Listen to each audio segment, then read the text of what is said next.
Good to see everybody. I'd like to start just once again thanking our fans for the trip to Atlanta. Talk to the players about it, how fortunate we are to have such a great group.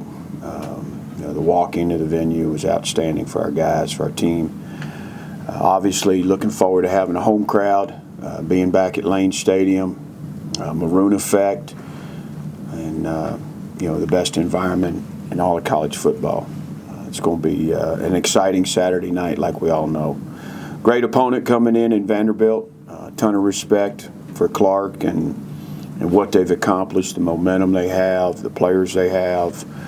Coaching staff's doing a great job. They did a nice job in their opener against Charleston Southern. I got to play a lot of guys, and we'll have our hands full. Short week, 6 days to get ready. We had to adjust our schedule, obviously, and got a big week. We've got to double down on discipline and some accountability on execution and finishing catches and making some better decisions in some areas. But I was proud of our effort, our mentality, our compete level. Gave ourselves a chance, just made too many mistakes against a good team. So looking to correct all that, which we certainly can this week, and we started that last night with a heavy correction period and out in the indoors. So we've got to take care of our bodies. We've got a combination recovery day / Tuesday practice today to get these guys back ready to go. So I'll take the questions. Andy, you mentioned the short week. What do you have to cut out in preparation or condense to make it work?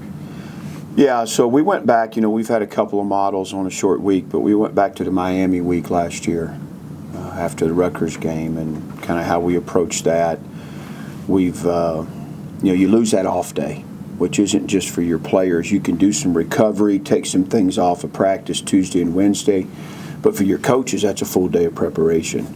So everybody's kind of doubled down there, but it's a balance of giving enough reps where we can get a feel for their offense, their defense, their kicking game, get a little bit of compete against each other to make sure we don't lose that. But most of our attention will be, with our look squads getting ready for their particular schemes. Is there a certain challenge for this coaching staff and getting this team to put last week's game behind? It was one that you had prepared so long for in the season, have the result you don't want, and then get ready in 6 days. Yeah, I think a lot of times that's the case. You do spend more time on week one, and we got into Vanderbilt a little bit in preseason camp, just some uniqueness with their offense, but that's why I like that we practice the day after the game. We go out, we make corrections. We introduced Vanderbilt at the end of practice last night and spent 15 minutes, working on those guys, kind of, move on, close one chapter, open the next, and get ready for these guys. The guys are excited to be at home, to play at Lane Stadium. They're excited to play Vanderbilt again. They're excited to play a second SEC opponent. Diego Pavia, obviously one of the best quarterbacks in the country, in my opinion. We saw it firsthand. He took down number 1 Alabama last year, had a great year. He looks even better to me right now. He's a dual threat guy again this week that can beat you with his legs, beat you with his arms. He's got a nice arsenal of receivers that got good speed, particularly the Sherrill kid we know. The running back looked fantastic in week 1. The tight end's one of the better ones in the country. They got all their linebackers back. They got both corners back. I think 96, one of their best D linemen. And then 5 didn't play in the opener. He's a 6'7" guy, imposing presence. We got our hands full. It's a very talented football team. David? Brent, you mentioned the short week, offensive line, that starting 5 played every snap. How important is it going to be for them to heal up and get ready? And do you expect to get some rotation guys back for this week? Yeah, we'll see. Brody and Muskrat both are, right now, they're possibilities for us. This is a big day and kind of getting those guys back going. And then we got to continue to get that other bunch ready. Matt and his assistants keep developing those guys. It's a good group. They're just a little green right now. But, so we got to keep working on our depth at that position for sure.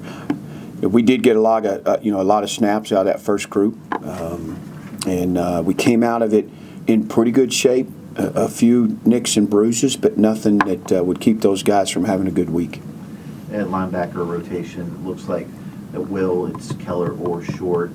Short, I think, graded out pretty well for the snaps he played. What did you like about seeing out of him, and did he earn himself some more playing time? Yeah, I think the combination of those two guys will be good for us moving forward. Both of them did some good things. Certainly some things we got to correct, but it's a good tandem there. I think the same thing at Mike. You know, when you look at Caleb Santiago, who plays some rush snaps for us as well. Caleb Spencer's done a nice job in some situations. I think you'll see more of him as the season progresses.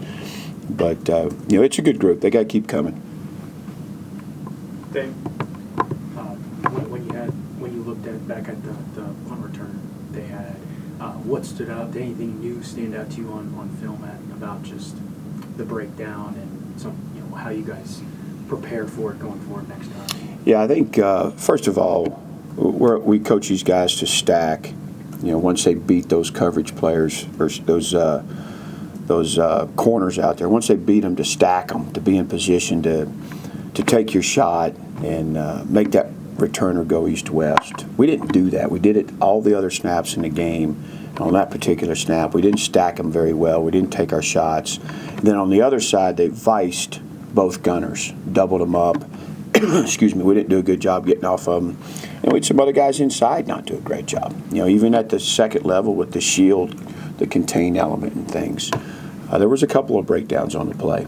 And honestly, they done a pretty good job all night until that snap. When you had a chance to review the film, look at Kyron's play, what did you come away with? And what's that conversation like heading into this week? Obviously, same thing. The rest of the team, fresh slate, game at home. Yeah. Got to push it past you. Yeah, I think it's always about embracing where we need to be better. What didn't we do well enough? And Kyron's, he's always hardest on himself, but there's some throws he'd like to have back. I think a couple down the stretch there to Benji. He could have put that one in a better place for Marcellus, even though I think that's a catchable ball. For me, I'm old school. You get two hands on it, you ought to catch it. And I think Benji had two hands on one of those. But they can be better throws, in important deals. But, he threw 5 or 6 away to whether the protection wasn't good enough or we didn't get open or just they had a good defense. He made a good decision rather than taking a sack. He got the ball thrown out of bounds. I think, and then we had a couple of drops that we can't have, by pretty sure-handed guys. So, but, he's got to sit in there.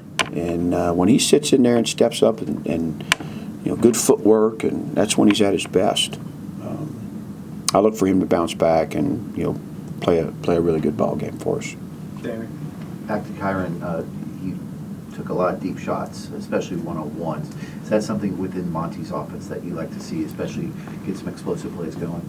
Yeah, I think when you got guys that can go up and make those catches, because none of them were easy really, but contested catches to me are a real positive trait in wideouts, and we've got a couple that can do that. And Kyron's got a strong arm. He can get the ball down the field. I've always wanted that to be part of who we are, and it's pulling the trigger and calling it. Because if it's not complete, it was a 1st and 10 shot. You're now behind the chains at 2nd and 10. But man, those chunk plays were nice the other night. You're down to 4 running backs on the depth chart after having 6. Or you feel like you're almost set on your 3 guys you want in that running back rotation? I think obviously Hawkins is going to be part of the equation. PJ's part of the equation. Coney got a few tough yards the other night. Hopefully Terrion's back this week. So we're still a work in progress there. We're still a little bit by committee. Even though Hawkins got a ton of reps out there, a ton of snaps. That's a good conversation for us this week that started yesterday about that rep distribution in that room. So it's still a work in progress, I'd say. Are you encouraged by Stewart's progress for this week? I was encouraged yesterday. Like everything that the medical staff wanted him to do yesterday, he did, which was a real positive. Now he's got to take another step today. You said after the game, you talked about the defense. You said the game plan was the right one. I mean, I'm curious, offensively, what did you think of the game plan there? What did you think of how Monty adjusted to the kind of looks that South Carolina was given? Yeah, I thought there was a few things that could help our offense, be a little more diverse. I'm not going to get into the specifics, but we had some conversations yesterday and today about some things we can add to the offensive plan that I think help us. When you look at what they were able to do up front defensively, South big and strong, and those guys were as built. 6 was a problem, not just in the throw game, but in the run game. I think there was more pressure just a hair sooner than what it felt like in the game when I watched that film. There was more pressure that was felt that affected plays. So we've got some elements that we've talked about that I think we all think can complement what we're doing. This time last year, going into the Vandy game, you were sort of guessing a little bit what kind of offensive scheme they would have had watching New Mexico State film and stuff like that. Do you have a better sense this year going into it, or better idea of perhaps how to attack that? Yeah, for sure. I mean, I think most folks have a better understanding of who they're going to be, what this quarterback's all about, how good he really is. I mean, this guy, to me, if Sellers is a Heisman candidate, which I think he is, this kid's got to be in the conversation. He's a dynamic player. They couldn't do what they do offensively without this guy, so he's pretty special. But I think you look at what they do, and they're innovative as coaches, and their offense allows for creativity and different things. I'm sure we'll see something that they didn't have to or need to show against Charleston Southern. They were up 28-0 at halftime. There's a bunch they left in the on the call sheet. Damien. Hey, your cornerback rotation, seemed like you went older with IBM and Caleb there, and then got in Dante, both Williams as well. Do you feel like getting those two older guys, moving IBM from nickel to corner helped? And it seemed like Cash and Koval played pretty well at nickel. Yeah, we felt pretty good about the rep rotation, what we were doing there. I think T. Will probably needs a few more plays, and Christian's a guy. They're all playing both sides right now, which is good. And I agree. I think Koval and Cash did some good things at the nick position. IBM is going to continue to train there, and against certain style offenses or certain slots, you can see IBM at nickel. But and I like Christian Williams. This is a guy that's been beat up. Injuries. It's been a heck of a road to recovery for him. So I'm so happy and excited for him that he was out there playing with us. He's going to help us on special teams. He's going to help us on defense. Not that guys necessarily need extra motivation going into a game, but is last year an extra motivator for this group? Do you have to bring that up? I'm sure it's in the consciousness of most of these guys. Yeah, I don't think, we talked briefly about it in the locker room, but I don't have to say that to these guys. They know. And really, it's about us. This is the game. We got to go win the game. We got to do enough things right to go win the game as coaches and players. And there's not a better opportunity than this one. It's at home. It's against an SEC opponent that we're familiar with. It's at night. We have a great crowd, TV. So, these guys will be plenty motivated. Let's go to Zoom for a couple. On Zoom, please use the raise hand feature to ask questions for Coach Fry, and we'll open it to questions. We'll start with Ryan, please. Yeah, Coach, how did playing a high-caliber opponent like South Carolina in Week 1 help you evaluate these guys in game action, and will that lead to changes for Vanderbilt? Yeah, it was definitely a good test for us. I think, I've always kind of been back and forth on it over the years. You could play a lesser opponent and not learn as much about your team, or you could, go out and have a pretty big test in Week 1 and figure a few more things out, with the win opportunity not being as great. So it's we learned a lot about our team, and we could be pretty specific and poignant about the areas we need to improve on to make sure that we're a better team in Week 2 than we were in Week 1. Any final questions for Coach Fry on Zoom? Okay, Travis. David. How would you evaluate Altuner and kind of how he performed in his first big snaps? Yeah, I thought he did pretty well. for a redshirt freshman that hadn't played a snap, he got beat a couple times. He's still got some technique things. He's got to keep getting stronger, getting bigger. But man, he's an athlete. He's a competitor. He's smart. Honestly, the chop block on Coney, Altooner's not really supposed to mess with that guy. So it was a combination of both of those guys.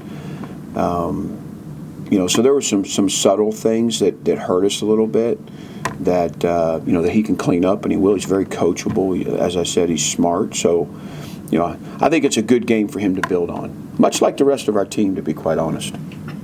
There are a bunch of defensive linemen who made plays, but Elijah Fall had that strip sack of Sellers.